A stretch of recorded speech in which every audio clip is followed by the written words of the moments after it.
Hello, everyone, and welcome to the next installment in our ongoing series of webinars on antitrust topics of interest to the business community. I'm Ilana Katan, counsel in our antitrust group in Washington, D.C., and I'm going to start with a few housekeeping items before we get to the main show. First, this webinar is being recorded. The link to the recording and slides will be distributed by email to all participants. And you can find recordings of our past webinars as well by going to the Hogan Lovells website and going to the subpage titled Events and Webinars. If you have questions, please put them in the Q&A box on the bottom of your screen. Your name and affiliation will remain anonymous, and we plan to leave some time at the end to answer questions.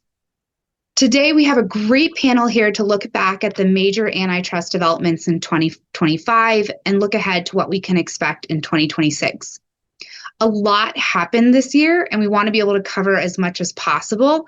But I do want to mention at the outset that we're not going to have time to get into the very meaty topic of the various digital market regimes around the world. Before we kick off, let me introduce our panelists today. With me today, we have Lauren Battaglia, who is a partner in our Washington, D.C. office. Her practice focuses primarily on merger clearance across a wide range of industries, including life sciences, food, tech, and manufactured industrials. Domenico Gallo is a partner in the Antitrust and Competition Department based in the Rome office. His practice spans European and national competition law, EC law, and consumer protection with a proven track record in navigating complex merger control, cartel investigations, abuse of dominant positions, state aid matters, and EU law. Alice Wallace-Wright is a partner in our competition team based in London and in Dublin, and she advises on all aspects of EU and UK competition law with a particular focus on tech, telecoms, and life sciences. And last but not least, John Hamilton is a senior associate in our Washington, D.C. office. John's practice spans all phases of the merger clearance process. He advises companies regarding compliance with the Hart-Scott-Rodino Act, and he represents clients in merger investigations before federal and state antitrust agencies. We have a lot to cover today, so with those brief introductions, I'll pass it over to Lauren. Next slide, please. Thanks, Alana. Next slide. So we're going to start talking about deals and merger clearance in the U.S. As this is a year in review webinar, I wanted to start with some numbers. So in 2025, we saw 11 major antitrust investigations launched in the U.S. That represents a bit of a downward trend compared to last year. We don't yet have the HSR annual report for fiscal year 25. So we'll know more when that comes out about what maybe was driving that downturn in investigations being launched. But the most recent report that we do have, which is from 2024, showed a pretty kind of steady state in terms of merger review, as you can see on the screen. So and the 3% of filed transactions receiving second requests is about consistent with the historical average. We also saw a slight uptick in the length of significant merger investigations in the U.S., currently just over 12 months. So just for context, that means that significant merger investigations that are resolved in 2025 would have started in 2024. And if you're thinking about building in time for your transaction to potentially litigate a challenge from the agencies, we're still seeing about 18 to 24 months for that process to play out. And of course, the last number I wanted to start by highlighting is 43, which is the number of days that the U.S. government was shut down in 2025, the longest one in history. Just to kind of recap how that process went, the agencies were still open for business, accepting HSR filings.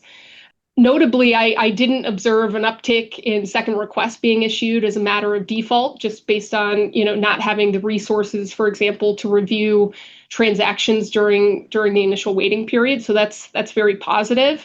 I will note, though, that the agencies did pause the grant of early termination during the shutdown, with one notable exception. And so we really have yet to get a clear picture about whether the rate at which early termination of the HSR waiting period is going to return to the same rate that it was at prior to it being suspended or in the early days of COVID. So, that's one thing we're certainly going to be looking for as we get more data on that heading into 2026. But let's get into some of the more substantive updates.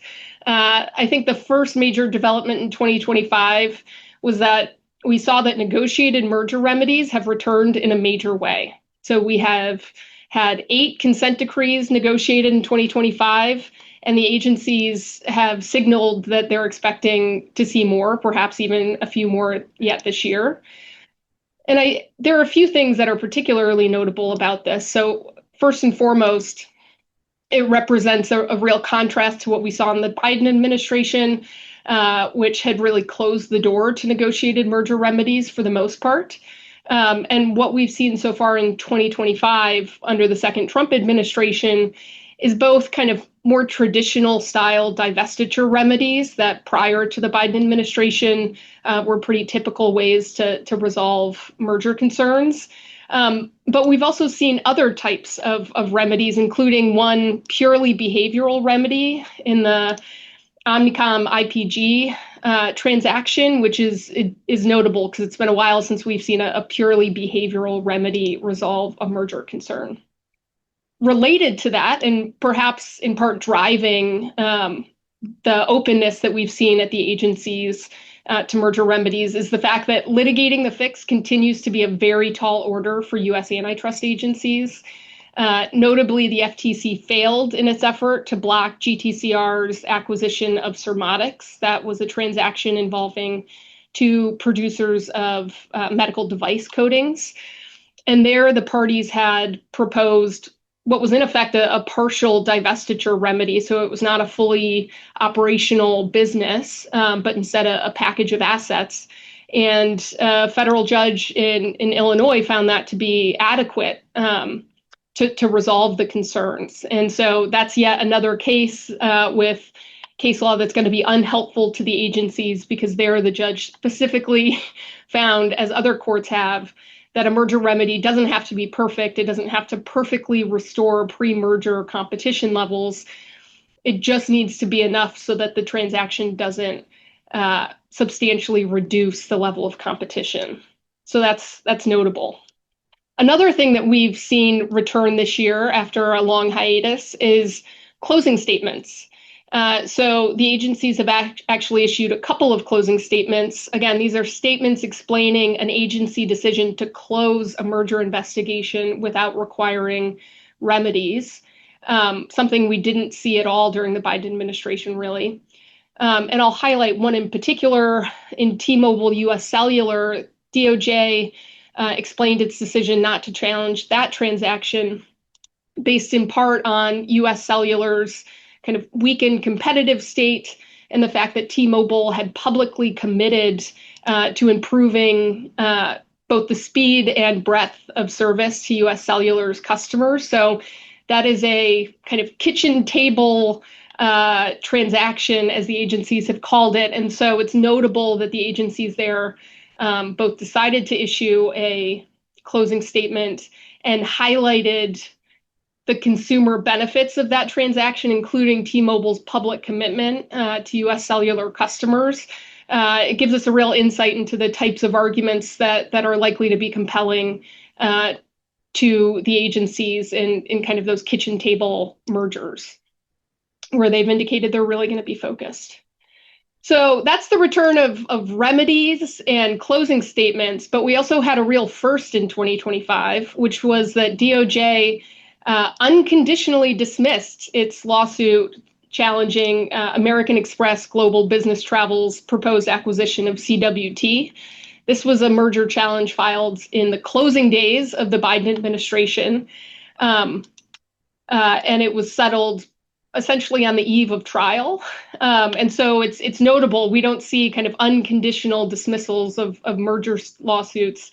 And DOJ didn't really issue any formal statement explaining its decision to do that. It really, Assistant Attorney General Slater explained it as a seemingly a matter of kind of enforcement priorities and resource limitations, but it's notable. Not necessarily a trend, since again, this was filed in the closing days of the Biden administration, but it was notable. There's also kind of another bucket of kind of disputes that we've seen in 2025 related to mergers that are kind of everything but the substance. So in United Health Amedisys, the FTC imposed a fine on Amedisys based on its allegation that the company had falsely certified substantial compliance with the second request. That is one to kind of keep an eye on, as the agencies have indicated that they're kind of laser focused on parties' compliance with discovery. And so that's one we want to keep an eye on. The FTC also imposed a fine on 7-Eleven for failing to prior notify an acquisition that was the subject of a prior consent decree. So the FTC clearly looking to be proactive in enforcing those prior notification requirements.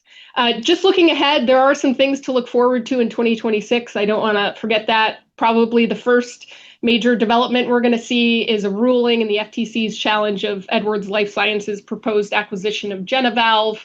This is a lawsuit against two companies that are developing transcatheter aortic valve replacement devices used to treat aortic regurgitation. I expect we're going to see a ruling in that early in January, and that's going to touch on competition for innovation. And so that's an area where we don't have a lot of case law. So certainly something that could really be a notable development in terms of substantive case law. We're also going to get our first Tunney Act hearing in HPE Juniper. So again, the Tunney Act is a statute that requires a consent decree be reviewed by a federal judge to confirm whether it's in the public interest. This involves DOJ's settlement of its challenge in HPE Juniper. There has been public reporting that lobbyists were involved in influencing the antitrust division. A number of state AGs have intervened in that case. But we have what might be our kind of first substantive hearing involving a Tunney Act review in a long time. So certainly something to keep an eye on in 2026. So I think I'm going to pass it over to you, John. Yeah, thank you, Lauren. We can go to the next slide. So one major change this year in terms of U.S. merger enforcement was that the new HSR rules were introduced in February 2025. And so these rules were kind of drafted almost exclusively during the last administration, but they do reflect some bipartisan consensus because they were approved by a 5-0 vote by the FTC. And I think if you compare kind of the prior draft rules that were made public versus the new rule, you can see some of that bipartisan consensus and come through within the new rules in terms of making the HSR filing a little more difficult, certainly than it used to be, but probably not quite as burdensome as it could have been. And so at a high level, the new HSR rules, they don't change reportability of transactions in the US. The reportability analysis is still the same, but it does change what parties are required to disclose in their HSR filings. And for those of you who have not done an HSR filing yet, or maybe have done some smaller filings, but not one where you had to report many substantive overlaps between the parties, it can be a bit shocking and a little bit of a big change. And so the kind of common pain points we've seen for most clients are that now you have to describe the overlapping products between the parties and supply relationships. This is something that really wasn't done at all on the old form. There was some reporting in broad industry codes, but this element of the filing is much more similar to kind of what you'd see in the rest of the world in competition filings. But can be a big change for those that are used to only filing in the US and can kind of take some time to identify what you're going to report as overlap products. There's new ordinary course document submission requirements. Essentially in overlap filings, you're required to do a 1-year look back at certain board and CEO documents and produce those with the filing. I think now that the rules have been in effect for almost a full year, a lot of people have digested this to some extent, but it is important to kind of think about the documents that are going to board members and CEOs and what they're saying about competition, assuming that they will be submitted with your future HSR filings. And then there's also new officer director disclosures and disclosures around minority shareholders. And I think for certain company structures, funds in particular, these can be pretty burdensome and kind of disclose more information than people are used to. So just things to kind of be aware of for those that haven't filed yet. And a common question that we get is, so we're producing all this new information to the agencies. Has it impacted merger review timelines? Is all the information we're giving about competition kind of speeding up merger review? And I think it's still early days, but what we've seen so far is it maybe makes some impact around the edges in certain mergers, but it hasn't had a clear kind of timing impact on merger reviews.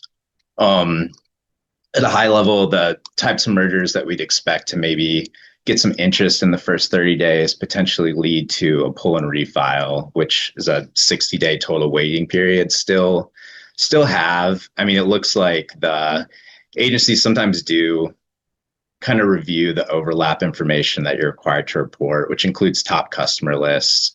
In some instances, it appears they do start calling customers based on the list in the HSR filing. And then in other instances, it appears that they don't. So it still may be a bit down to the staff you happen to pull. You can go to the next slide. And so that kind of dovetails into the current administration's general approach to merger review. As Lauren mentioned, we've seen in a lot of ways sort of a return to normal, for lack of better phrasing, and kind of what we were used to pre-Biden administration. And there's this quote from FTC Chairman Andrew Ferguson at the bottom of this slide that kind of sums up the agency's general approach to merger review. So they're still interested in enforcing the antitrust laws. They are reviewing mergers kind of in the way you would expect, but there's a little bit less battles of things around the edges. If they don't think there is an issue with the merger, they really will get out of the way. And so how they frame this is they're interested in pursuing traditional theories of harms, kind of based on the laws on the books, essentially what they think the laws are, not what they would like them to be, which I think the current administration certainly sees as a juxtaposition versus kind of merger enforcement under the Biden administration. And in particular, that comes to pass and less focus on vertical theories. There is still some vertical focus where appropriate, but I think under the current administration, there could be a lot of focus on vertical issues in certain transactions. And here, DOJ and FTC staff seem to be focusing primarily on horizontal overlaps. And then, as Lauren mentioned, much more willingness to kind of accept remedies, negotiate remedies with the parties so that parties can kind of scope their remedies with input from the agencies. And then the one kind of juxtaposition to them getting out of the way, the instances where they have not, is what Lauren mentioned. DOJ's kind of comply with care initiatives. So they remain very focused on procedural compliance with the HSR rules, with second requests, with CIDs that they issue. And this kind of stems from a place of suspicion, I think, with certain industries in particular, but just experiences the agencies have had where they think parties are purposely not submitting documents or kind of abusing privilege. And so you can kind of expect them to fly spec certain aspects of your filings or your document productions, which is something to be aware of and watch out for.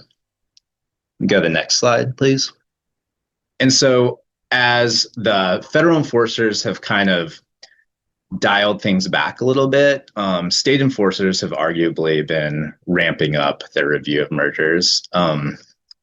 the state enforcement trend has been something that's been ongoing for, at least the last decade or so. So certain states have gotten a little bit more involved with merger review.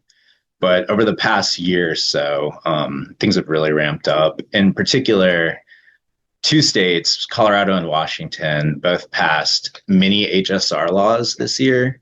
And so these are non-suspensory regimes, but it allows the states in certain circumstances where the parties either kind of meet certain nexus requirements in the state or sell a certain amount of products in the state to receive a copy of the HSR filing, which is interesting from a state AG's perspective because a lot of state attorney generals have kind of always been somewhat interested in enforcing certain mergers, particularly where there are state-specific issues with the transaction. But the way they typically have to approach it procedurally is they either issue a CID for certain information or they do their best to kind of coordinate with the federal agency that's reviewing the transaction and receive waivers from the parties to receive materials. So this streamlines the initial information that the agencies get and could in the future essentially lead to states getting involved in the merger review process a lot earlier than they typically have.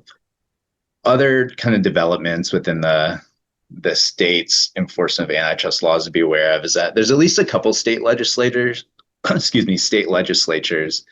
that have considered bills within the past year or that have kind of precursors to bills pending in certain state agencies that could significantly expand kind of the scope and strength of antitrust statutes.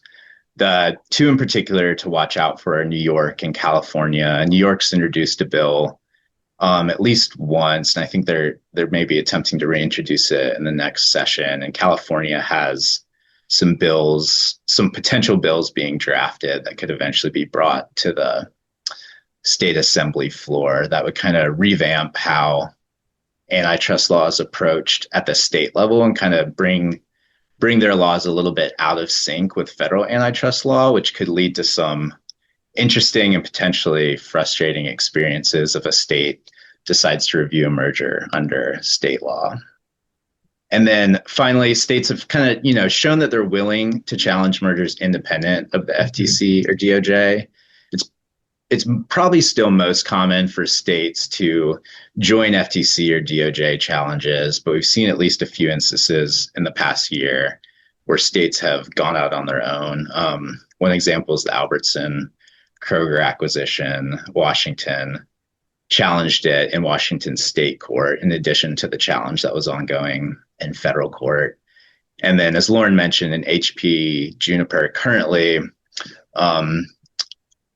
DOJ has settled that while a group of states has sought to intervene in the current Tunney Act proceedings because they don't agree with the settlement.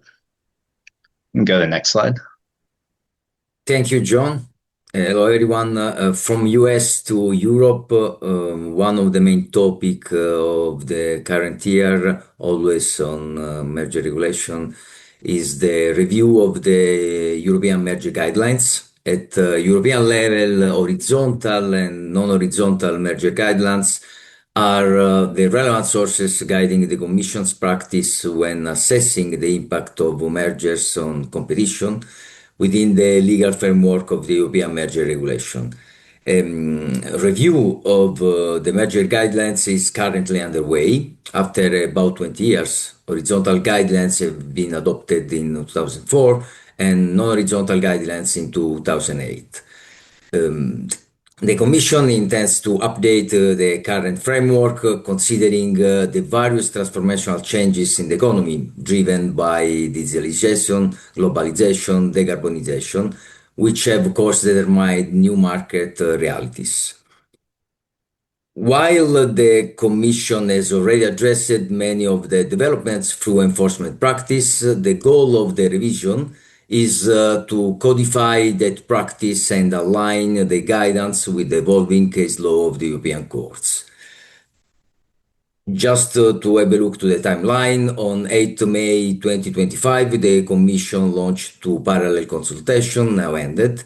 The first one is the general consultation seeking high-level feedback on how the Commission should assess mergers, and a more technical in-depth consultation focused on seven key topics: competitiveness and resilience, assessment of market power, innovation and other dynamic elements, sustainability and clean technologies, digitalization, efficiencies, and public policy, security, and labor consideration. The following steps will be stakeholder workshops. The first one already held on 4 December, and the second will take place on the 20th of January 2026. Such workshops are intended to gather views on the relevant topics and discuss how they should be incorporated into the guidelines.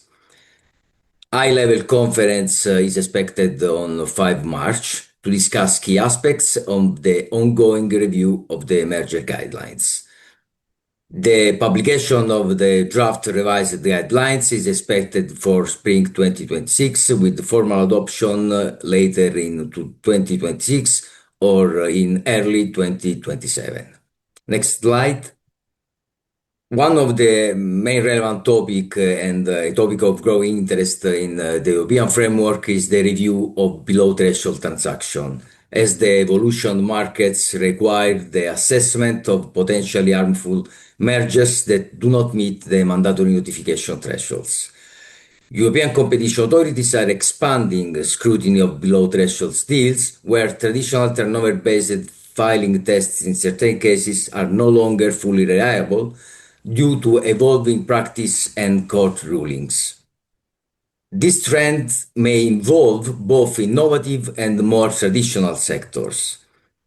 At European level, the Illuminal Grey judgment by the European Court of Justice had set a clear principle: a member state can only refer a deal to the Commission if it has jurisdiction under its national law.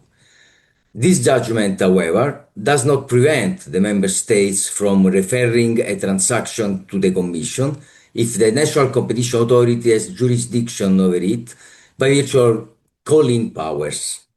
The Commission now interprets the judgment to mean that a referral is still possible where the member state has either jurisdiction over transaction by virtue of the fulfillment of national merger control thresholds or calling powers.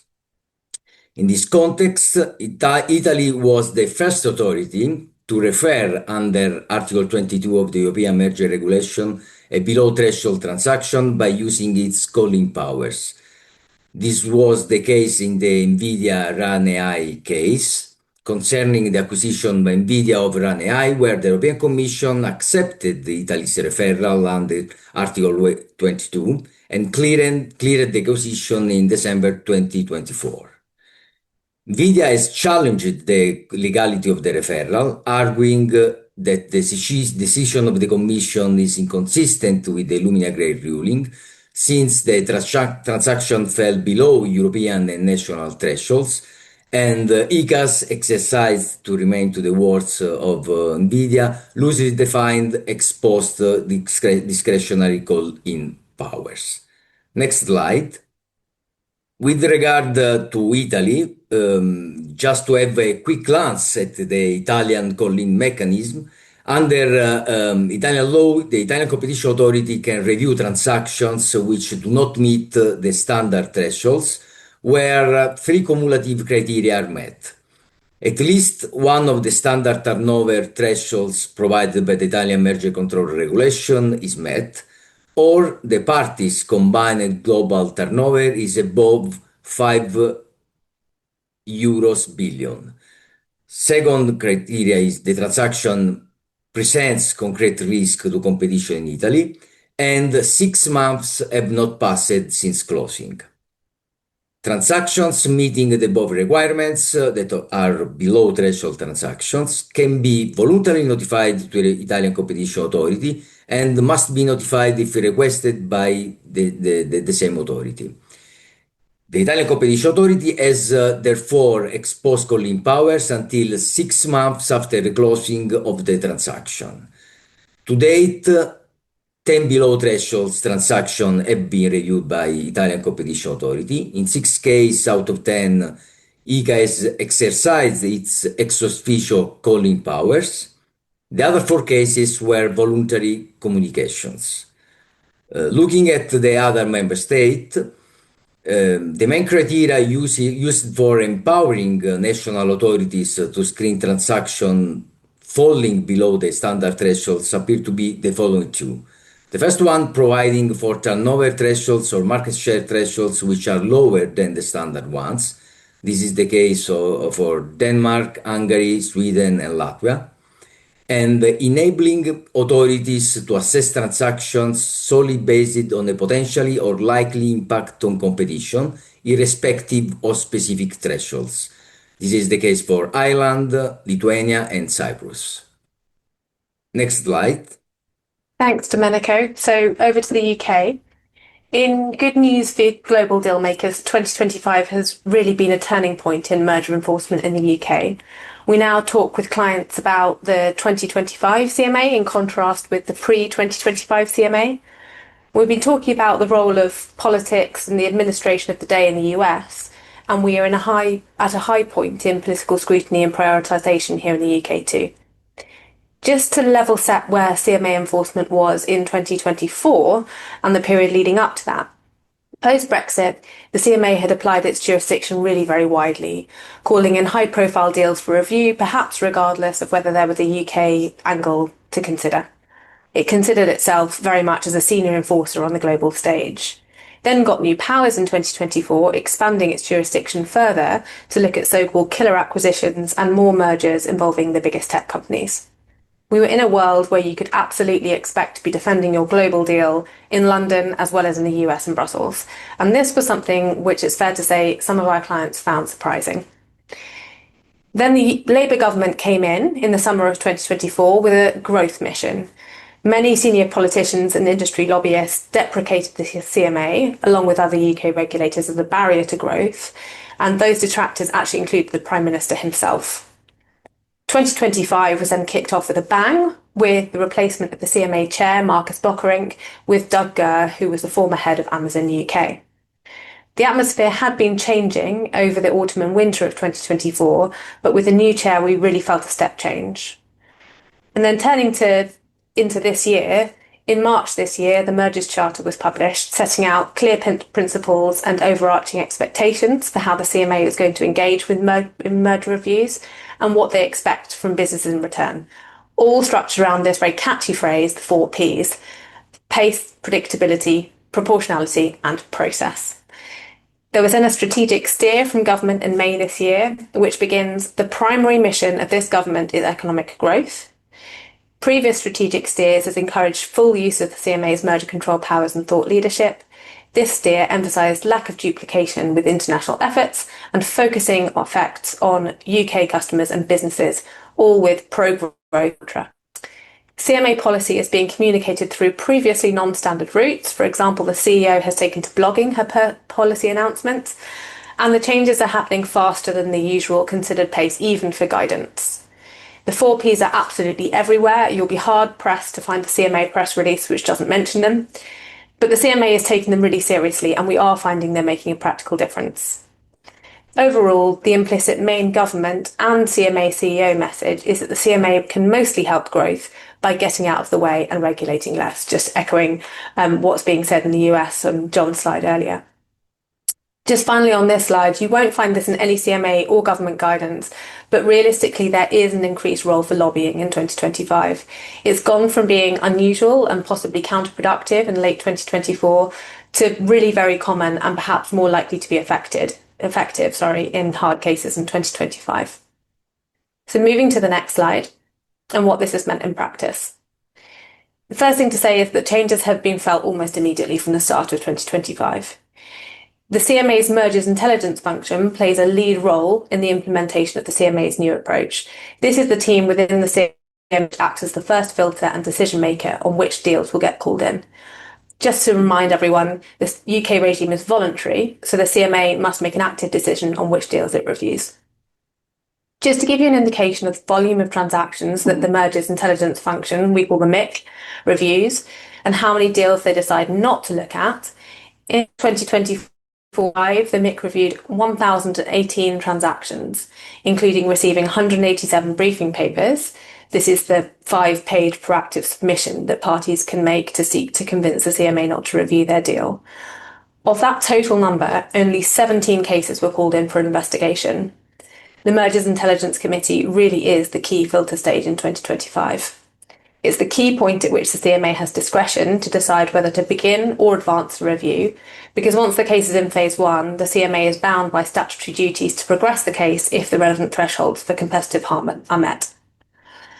Coming to the biggest change, it's the CMA's wait-and-see policy on international deals.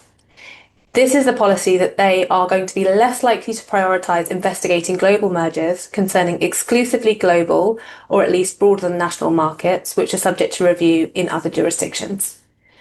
They do expect to be kept up to date informally on progress in other jurisdictions and provided with appropriate waivers to discuss with the other reviewing authorities.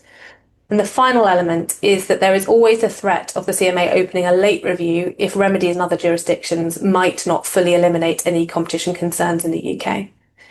This policy has now been set out in guidance, which was published in October.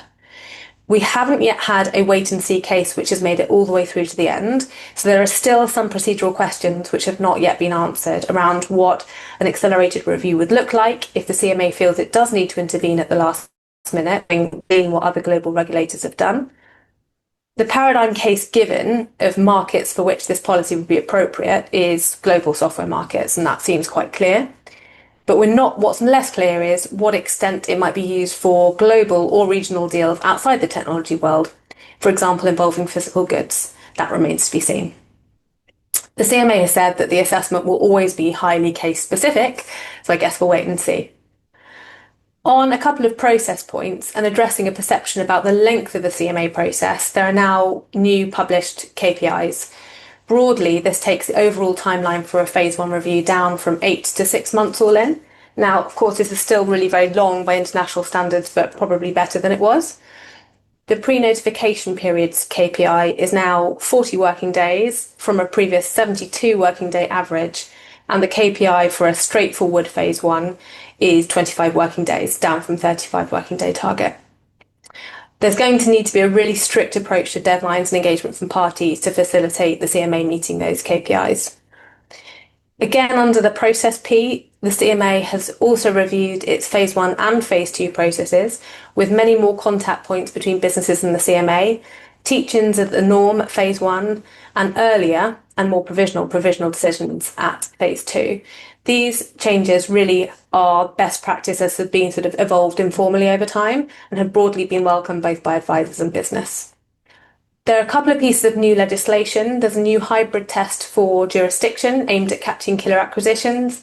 So far as we're aware, the CMA has not yet reviewed a deal based solely on catching it on this hybrid test.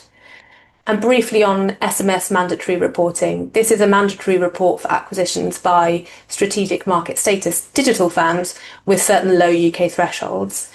We've only got 2 designated firms so far, Apple and Google, and we understand there's only been 1 report so far under these rules. So it's an ongoing compliance point for a small number of firms. And then on things to come in 2026, there is the potential for legislation to change aspects of the CMA's thresholds, looking both at the control threshold, which is lower than in other jurisdictions, and also looking at how its flexible share of supply test works, both aimed at potentially restricting further the deals the CMA is able to look at. There is then a potential plan to change the decision maker in phase 2 in-depth review away from the current panel structure. Now, this has come a bit out the left field. There's not really been any suggestion that bad phase 2 decisions were being made, and it's possible that this is really about institutionalising decision-making with the civil service rather than with the independent panel. We've also got a CMA merger of remedies approach review on which the consultation has just closed. So this is going to be one to watch closely for those planning difficult UK deals in the next year. So with that, we'll move to antitrust enforcement beyond mergers. And so now transitioning to enforcement priorities in the US, Assistant Attorney General Slater has outlined what she coins as America First Antitrust, which is essentially a philosophy on enforcement and also merger review in the US. And at a high level, it's a focus on kitchen table issues. So in many ways, this is not too different than the last administration.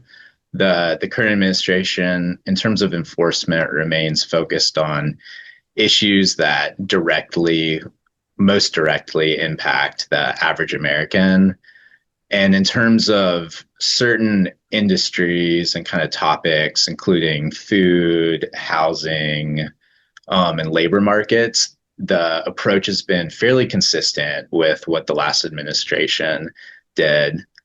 And then there's been a few new topics that this administration's particularly focused on, which includes ESG, so coordination around like ESG and climate goals, and then things like censorship in the media in particular. So those have been new enforcement priorities. And probably the one to watch out for going forward is algorithmic pricing and kind of AI generally. The current administration, they're pretty bullish on AI overall, and you see that approach come through in terms of more merger enforcement. Very in favor of kind of allowing AI deals to close if they think there could be some benefit, but they are kind of looking closely at AI being used to fix prices or share information in ways that violates the antitrust laws. And with that, we can move to the next slide. Thanks. So on the UK, we are possibly looking at a reduced or at least different enforcement portfolio. The government strategic steer that I referred to before outlined 3 considerations the CMA should bear in mind when considering enforcement activity, and they're on the slide. This also comes out through the Sarah Cardell quote on the slide, emphasising that the CMA is a government department. This goes to the political aspect of enforcement in the UK. More than we've ever seen, I would say, the CMA is taking its lead from government on where to focus its enforcement activity. The other important background piece is that the CMA's budget has been reduced and may still be reduced further. They're managing their portfolio with their obligation to do various things and new powers to exercise, which I'll come on to next. So policy and capacity have hit enforcement in the UK. We've already seen this and anticipate that the trend will continue in 26. Just one note on what slow enforcement activity by the CMA might mean. I just wanted to make a reflection on where we are likely to see enforcement of competition law, and that's in the courts. We are seeing a really significant volume of business-to-business claims with competition law at centre stage or forming a significant plank of the claim. We've got a specialist competition court with a fast-track process, which makes the courts an ever more attractive place to be resolving competition-flavoured business disputes. We've also got an active collective competition claims regime with a low bar to certification. And the CMA does intervene in some of these cases in part to try and keep a watching brief and influence the development of the law. So moving to the next slide, and what we've seen in terms of cases and what might be coming in the next year. Overall, we're not seeing a revolution in the kind of practices and markets that the CMA is looking into. What we are seeing is a change in the number of cases and how they're being pursued procedurally. So the antitrust focus has been on UK consumer-focused clear cases and using their softer powers. We've had one new announced cartel investigation into waste management services that was opened in June this year. We've had fines for TV production companies, and that was on no poach agreements, part of an international trend for enforcement of HR-related practices. And we've got ongoing investigations into pharma excessive pricing, ad tech, fragrances, and roofing services, and some of these have been ongoing for many years. But perhaps as interesting as the cases which are happening are the cases which have been closed or do not get opened.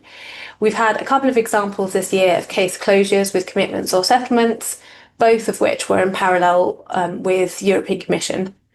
So we've had end-of-life vehicles, which was a settlement, and a pharmaceutical abusive dominance case alleging potentially misleading claims about the safety of a rival product.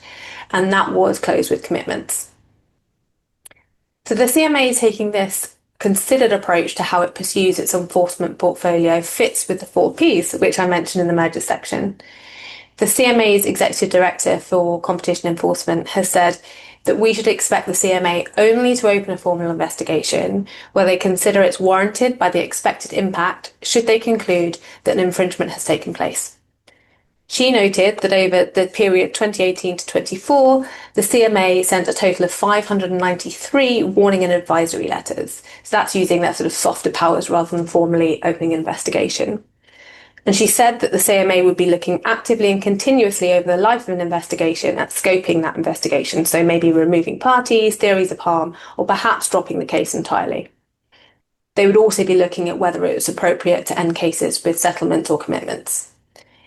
This really does create an opportunity for advocacy in the investigations context to try and take advantage of the CMA wanting to find procedural off-ramps in investigations.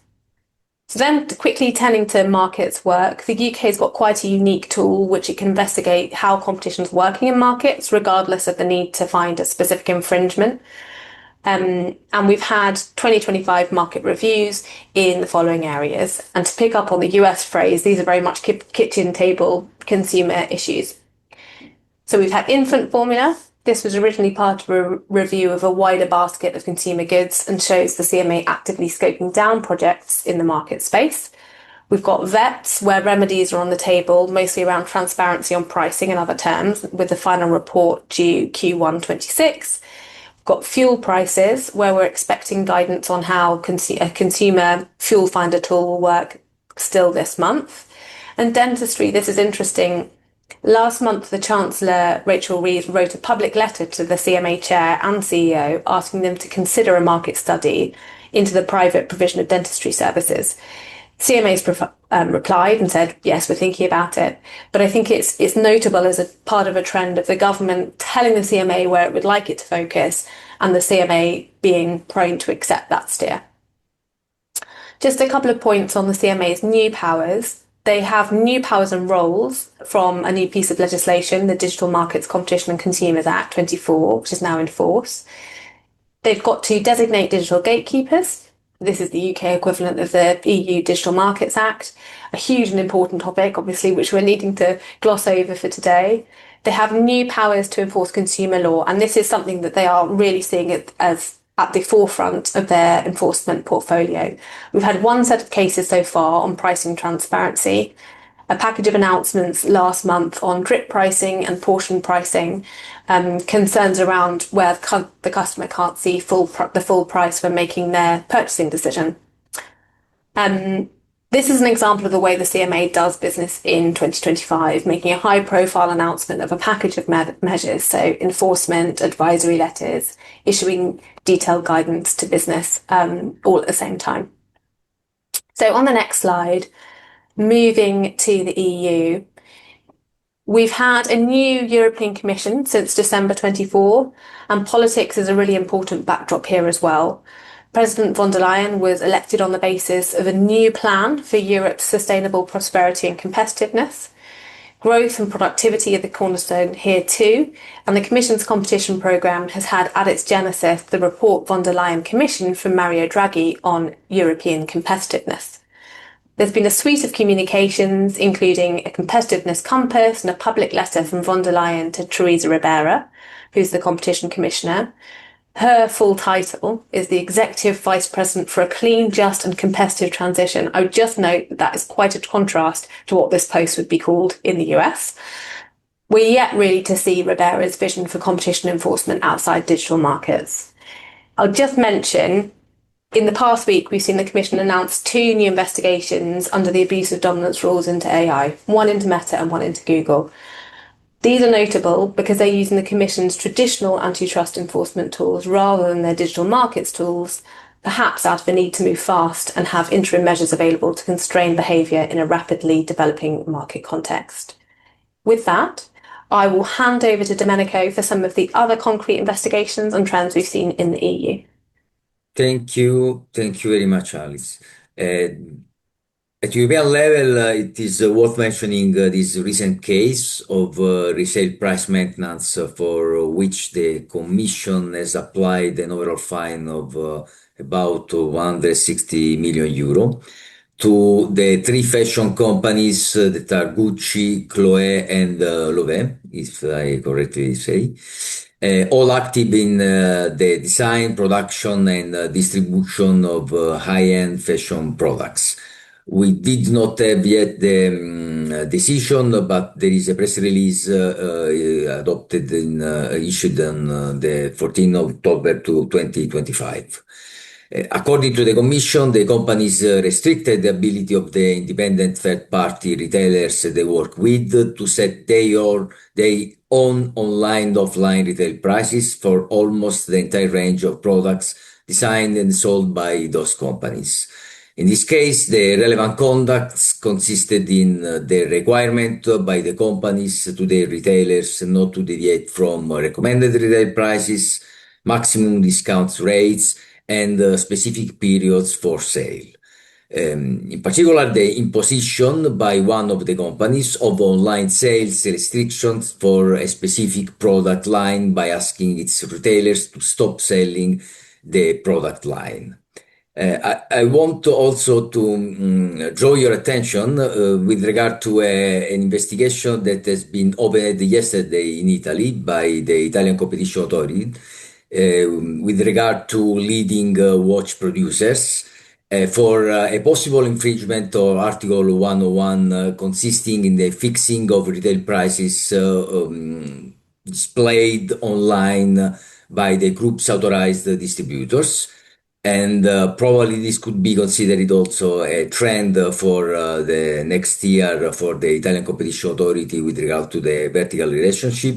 In this case, the two companies appear to have implemented the resale price fixing system, constituting a hardcore restriction under Article 4A of vertical block exemption regulation.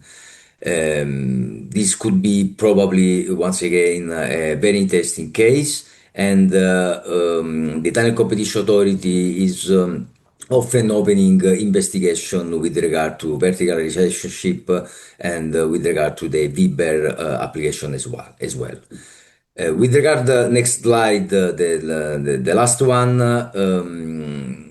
other important trends with regard to the consumer protection. In Italy, as you probably know, the Italian Competition Authority is also competent for the enforcement of consumer protection rules. In particular, in the Italian Competition Authority is focused on preventing the misuse of environmental claims and ethical and social responsibility declarations. And has acknowledged the growing consumer awareness of the economic choices and the growing tendency from economic operators to present their products or services as environmentally sustainable. In light of that, the Italian Competition Authority has intervened several times in relation to environmental claims and ECG claims. And as you probably can see in the slides, we put a number three cases with regard to green claims, where a euro million fine has been imposed to a company active in the fast and super fast fashion sectors. The claims deemed misleading since they were not adequately substantiated or even untrue concerned the circularity of the system and the recyclability of products, use of green fibers, and asserted goals to reduce greenhouse gas emission and to reach zero emissions. In relation to green claims, the moral suasion, that is another instrument that the Competition Authority has without opening a formal investigation, successfully concluded towards an Italian company active in the water and non-alcoholic beverage sector, which removed potentially misleading green claims previously used to promote and market its eco-green line products. And the last decision that we are referring to is with reference to ESG claims. In July 2025, the Italian Competition Authority fined two companies of Giorgio Armani Group for using untruthful ethical and social responsibility statements presented in unclear, unspecific, inaccurate, and equivocal manner. In particular, the Italian Competition Authority found that the protection of workers' rights and health did not align with the content of the ethical and social responsibility statement published by Armani on its website, where it was even indicated that the group promoted inter alia the protection of fundamental and labor rights. On the contrary, it emerged that at the premises of subcontractors who dealt with the production of leather bags and accessories, there was a situation of serious risk for workers' health and safety. Sanitary and hygiene conditions were inadequate, and workers were frequently employed either wholly or partially off the books. So, this is my last case. Thanks, Domenico. It looks like we don't really have time for questions. So this has really been a great panel. Thank you, everyone, for joining. Please stay tuned for the next webinar in our series in the new year, and Happy New Year. Thank you.